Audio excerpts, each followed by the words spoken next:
Evening peeps, good evening everyone. How's everyone doing? Hopefully you guys are all doing well. Don't forget, if you're new to the channel, like, share, subscribe. We are back, obviously. Unless this was an amazing green screen, we are back. Got back a few hours ago. And straight to it, people. Straight off the plane into the studio because there's loads I want to talk about. Not just in boxing, but in football.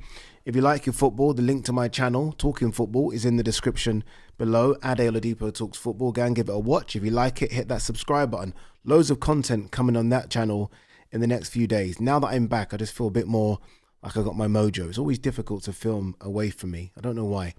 But yeah, we are back now. Back for a few days. Then we go to Dublin.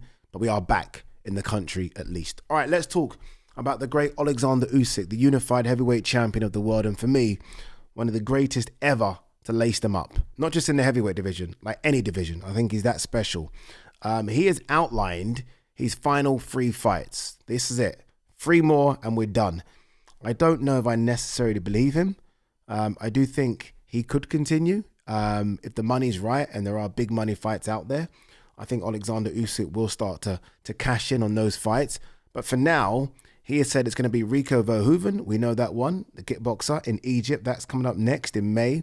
Not long to go, by the way, for that fight. Not long to go at all. That one. Then the winner of Fabio Wardley versus Daniel Dubois. And then for some odd reason, Tyson Fury. That's the 3. Now, look, I say odd reason. I'm not stupid. Ultimately, of all those fights, Tyson Fury makes him the most money. I don't think there's anything that even comes remotely close right now to that. Tyson Fury will make him the most money, but I guess it depends how Tyson Fury looks against Arslan Bekmambetov.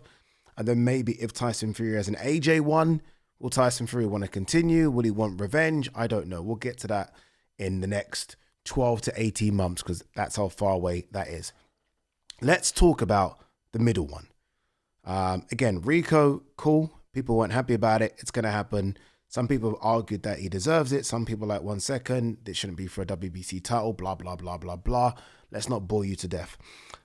I don't want to see Daniel Dubois again. And this is why I say I don't necessarily believe the order of these fights or the names being mentioned. If Fabio wins, okay. Yes, Fabio, fine.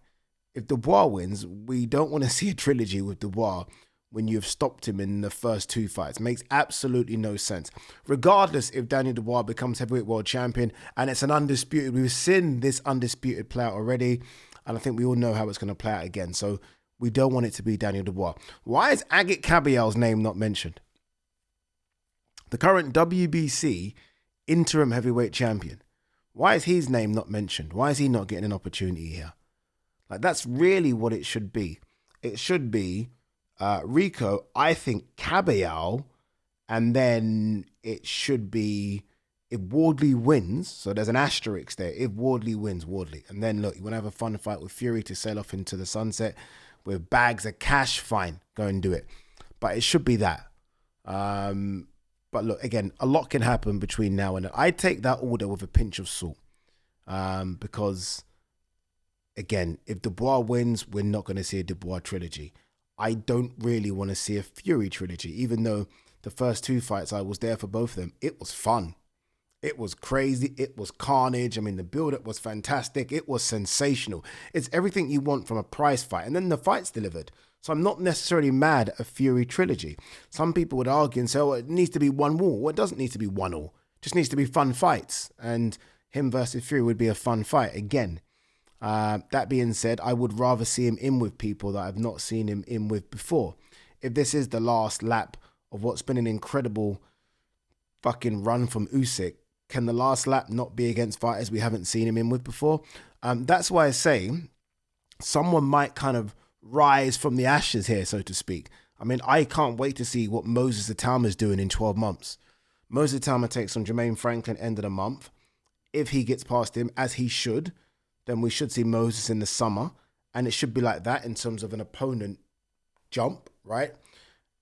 And then I think Moses is going to be in the lips of everyone to take on Oleksandr Usyk come early 2027, if Usyk's still around. So I don't think the order will play out the way Usyk has said it will play out. I think the market and the fans will dictate and determine what happens next. I think, yes, you give him this fun fight as Turkey has done. And then after that, it's who screams and shouts the loudest. If I'm Kabayel, I'm getting on a fucking mic right now and I'm screaming and I'm shouting. And then we'll see what happens. But yeah, I don't know if I want to see a Fury trilogy as much. I certainly do not want to see a Daniel Dubois trilogy at all. I would love to see a Fabio Wardley fight. If Fabio knocks out Daniel Dubois, then he is more deserving of this shot than anyone. If you're knocking out Parker and you're knocking out Dubois, then I'm sorry, you're more deserving of anyone of a world title shot, because you're knocking out the contenders. You're knocking out champions. I mean, you are deserving. But again, money talks, and Tyson Fury's money. I think Fury said this, didn't he? When he did the press conference or the interviews immediately after the press of Arslanbek Makhmudov, he kind of mentioned that, I mean, Usyk needs to come to me. He knows where the money fights are. And I guess Usyk has reaffirmed that by saying he wants to fight Tyson Fury again. Dmitry Bivol, Michael Eifert eyed for Oleksandr Usyk Rico Verhoeven card. Guys, before we do this, you guys don't seem to be happy with me putting in a 16-second little snippet of me saying, please subscribe, I want to get to 200,000 subscribers. What I'm saying right now is more than 16 seconds, so I'm not even going to put this snippet anymore. I'm just saying it. Can you subscribe to the channel if you watch it and you haven't subscribed? I want to get to 200,000. All right, let's talk about Dmitry Bivol. So he's going to be fighting Michael Eifert. This has been widely reported. Dan Raphael reported this a couple of days ago on the Usyk Rico Verhoeven card. For those of you that don't know too much about Michael Eifert, I was going to say he's unbeaten. He's not. I think he's like 17-1. Beat John Pascal in Canada a couple of years ago, but not active. One fight in 2023, which was, I think, John Pascal. One fight in 2024. Didn't fight in 2025, I think. No, didn't fight in 2025. So he's not been busy. He's been sitting on this opportunity. Like, he knows he's mandatory, and he's like, I'm not giving up this mandatory for anything. I don't necessarily like it, but fact is, Dmitry Bivol has come off back surgery. He's not been active. So let's see him get through this as he will. He's already starting to hit the pads. He looks really, really good. And then let's see him, I don't know, fight Beterbiev, Benavidez maybe, whoever, right? There's going to be another world title fight added to this card. I was speaking to the manager of said fighter. So this card's looking really thick already. It's going to be an intriguing one, something different. I like different. I go to arenas and stadiums all the time. I don't mind something a bit different. Some people are like, why is it in Egypt? Well, why not? Why not? Does everything have to go to the T-Mobile or the O2 Arena or the Madison Square Gardens of the world? No, something a bit different. It's good. And this card's going to be stacked. Trust me. I almost feel like they've heard the noise of people. So they're like, okay, fuck you then. I'm going to stack it. Then what? And that's what they're doing. Maxi Hughes aims to upset Pierce O'Leary. Maxi Hughes coming in on late notice. Relatively late notice. 2 weeks notice. It was supposed to be Mark Chamberlain versus Pierce O'Leary. I love the idea of Maxi Hughes coming in, because Maxi Hughes is a bit like the guys in the main events. When you think about it, Jazza Dickens and Kakache, Cinderella men, like almost, having Indian summers. Maxi Hughes is that as well. Maxi Hughes is almost finding his best form late in his career. And he can upset Pierce O'Leary. He really can. Maxi Hughes is always in great shape and just comes to fight. And, sometimes when you don't have to think about an opportunity, so it doesn't sort of weigh you down thinking about it, you just get a call to fight. I think sometimes that can be even better. So you haven't done all the press conference, all the sit-down interviews, and people asking you 1,000 questions. You just calling in, have gloves, will fight, and underdog as well. So I like it. I like it a lot.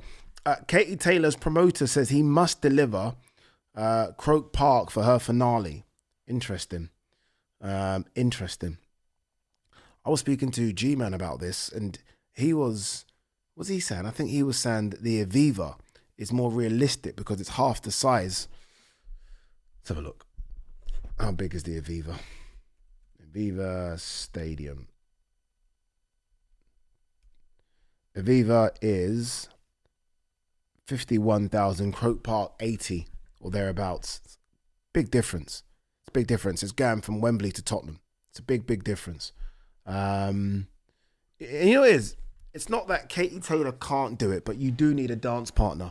And I feel like they've just used her dance partner 3 times already, and they did all 3 in America. Amanda Serrano was the dance partner. They kind of got greedy and did all 3 back to back to back, really, kind of. So they're going to need to figure something out here. I mean, there was some talk about Ronda Rousey. Do you remember that? That's obviously gone away. There's been some talk recently of Sandy Ryan, or at least her name's been mentioned. Chantel Cameron, but I don't know. Because I feel like the way it feel like it went a bit sour with Eddie and Chantel. Could be wrong. That's the kind of way it viewed, or the way I viewed it. I'm not sure. I'm not sure what happens here.